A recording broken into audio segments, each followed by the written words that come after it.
প্রতিটা ট্রিপে এমন একটা দিন আসে যেদিন প্ল্যান আর বাস্তবের মধ্যে আকাশ পাতাল পার্থক্য হয়ে যায়।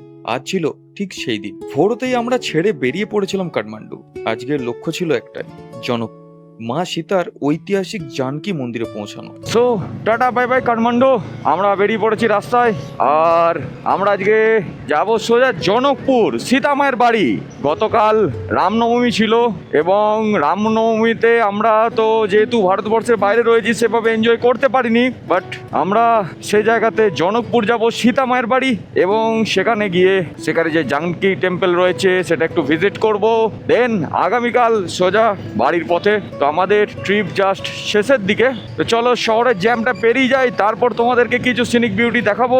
সকালটাও ছিল একদম নিখুঁত, পাহাড়ি বাতাস, ফাঁকা রাস্তা, আর সামনে অপেক্ষা করছিল আরো একটা নতুন গন্তব্য। প্রায় 50 কিলোমিটার রাইড করার পর একটা ছোট্ট দোকানে থামলাম টিফিন ব্রেকের জন্য। আর এই ট্রিপে অ্যাজ ইউজুয়াল আমাদের ব্রেকফাস্ট মানেই লাঞ্চ। তো রাস্তায় যেতে যেতে আমরা কিছুটা রাইড করার পর এরকম একটা জায়গাতে দাঁড়িয়ে গেছি। একদম এই জাস্ট রোড, এই রোডের পাশে আমরা দাঁড়িয়ে আছি। আর এখানে একটা ধাবা টাইপ রয়েছে। তো এখানে একটু লাঞ্চটা করে নেবো, কারণ সকাল থেকে কিচ্ছু খাওয়া হয়ে ওঠেনি। তো লাঞ্চে আমরা আপাতত রুটি আর চিলি চিকেন অর্ডার দিয়েছি। যাই হোক, তারপর আবার বাইকের ইঞ্জিন স্টার্ট। তখনও বুঝতে পারিনি মাত্র কয়েক কিলোমিটার পরেই পুরো দিনের গল্পটাই বদলে যেতে চলেছে। হঠাৎই সামনে পুলিশ আটকালো, সব গাড়ি থামিয়ে দেওয়া হয়েছে। আমরাও যথারীতি দাঁড়ালাম। পুলিশের মুখ থেকে যা শুনলাম সেটা যেন সিনেমার গল্প। সামনে পাহাড়ি নদী রাতের বৃষ্টিতে এতটাই ফুলে উঠেছিল যে রাস্তার পুরো একটা বড় অংশ ভাসিয়ে নিয়ে গেছে। সেখান থেকে তারা জানালো যে অন্যদিকে দুটি রাস্তায় খোলা আছে, কিন্তু যে রাস্তাগুলো আমরা অ্যাভয়েড করতে চাইছিলাম ফাইনালি সেই রাস্তাগুলোই আমাদের গন্তব্য হয়ে দাঁড়ালো। তো আবার আমাদেরকে ফিরতে হবে কাঠমান্ডু। তারপর সম্পূর্ণ অচেনা দুর্গম পাহাড়ি রাস্তা দিয়ে ধরে যেতে হবে হেঁটে দেওয়া। একটা সিদ্ধান্ত, আর সেই সিদ্ধান্তই বদলে দিল পুরো যাত্রার গল্প। আমরা অপেক্ষা করিনি, ইঞ্জিন আবার স্টার্ট হলো, বাইক ঘুরে গেল, আবার ফিরলাম কাঠমান্ডুর দিকে। আমরা আবার রিটার্ন পৌঁছে গেছি কাঠমান্ডুতে। কাঠমান্ডু হাইওয়ে ধরে নিয়েছি। তো চলো এরপর আমরা যে কাঠমান্ডু থেকে নিচের দিকে নামার বা জনকপুর যাওয়ার যে সেকেন্ড রাস্তাটা রয়েছে সেদিকে যাব। সেদিকে কি পরিস্থিতি আছে তার কোনো আপডেট নেই আমাদের কাছে।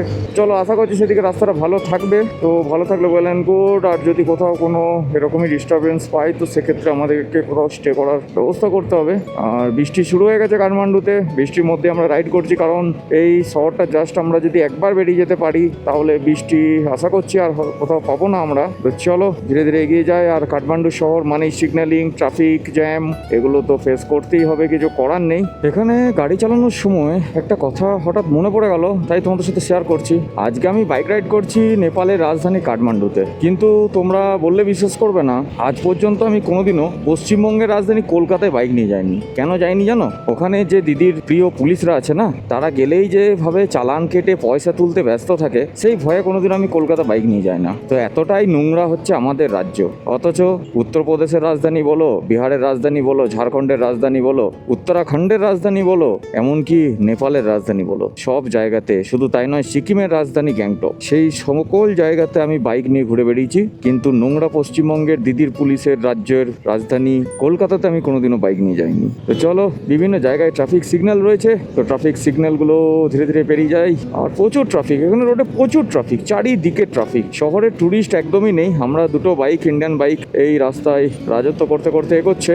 বাকি সমস্ত বাইক এখানে যত দেখছি সব লোকাল বাইক। সেখান থেকে নাওবিশে পৌঁছে পৃথিবী হাইওয়ে ছেড়ে বাঁ দিকের সেই অচেনা পাহাড়ি রাস্তা ধরে এগিয়ে চললাম। সাতগুঞ্জি, দেওরালি, শিকারকোট, সিম্বাঞ্জিয়াম, কত রকম নামের পাহাড়ি গ্রামগুলো রহস্যময়ভাবে রাস্তার পাশেই ছিল।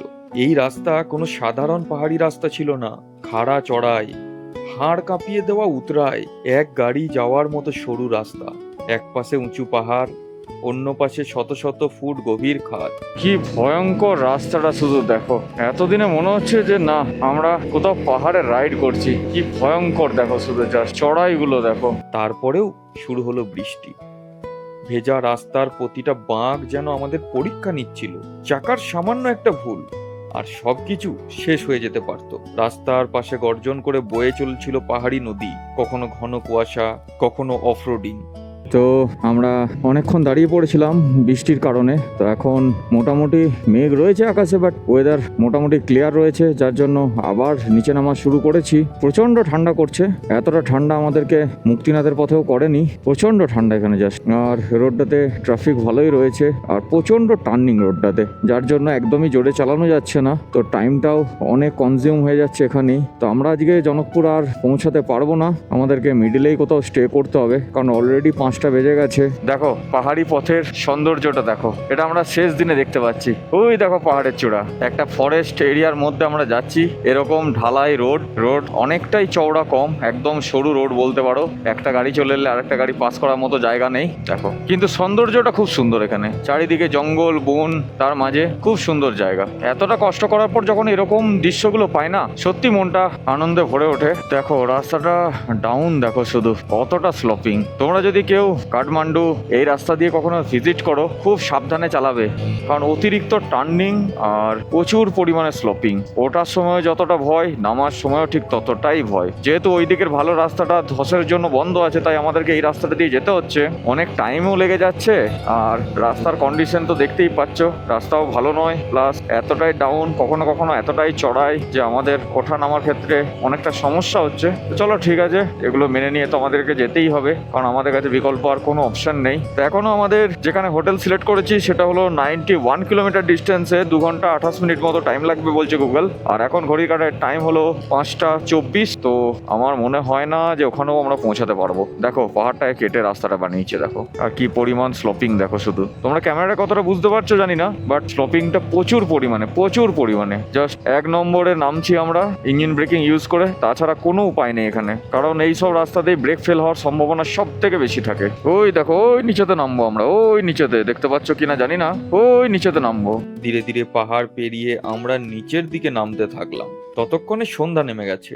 অন্ধকারে পাহাড়ি রাস্তা আরো ভয়ঙ্কর হয়ে উঠছিল। প্রতিটা বাঁক, প্রতিটা ব্রিজ, প্রতিটা কিলোমিটার আমাদের ধৈর্যের শেষ পরীক্ষা নিচ্ছিল। অবশেষে প্রায় রাত 8টার সময় আমরা পৌঁছে গেলাম হেতেদোয়া। সারাদিনের ক্লান্তি, অনিশ্চয়তা আর বিপজ্জনক রাইডের পর একটা ছোট্ট হোটেলের বিছানায় তখন পৃথিবীর সবচেয়ে বড় স্বস্তি বলে মনে হচ্ছিল। কিন্তু সেই রাতেই আমরা একটা কঠিন সিদ্ধান্ত নিলাম, পরদিন আর জনকপুর যাওয়া হবে না। কারণ এই অনাকাঙ্ক্ষিত রাস্তায় আমাদের অনেকটা সময় নষ্ট হয়ে গেছিল, আর সামনে এগিয়ে আসছিল আমাদের বাড়ি ফেরার দিনও। তাই পরিকল্পনা বদলে আমরা ঠিক করলাম আর কোনো নতুন গন্তব্য নয়, এবার আমাদের বাড়ি ফেরার পালা। কখনো কখনো একটা অসম্পূর্ণ গন্তব্যই পরের অ্যাডভেঞ্চারের দরজা খুলে যায়, আর সেই নতুন যাত্রার গল্প অপেক্ষা করছে পরের পর্বে।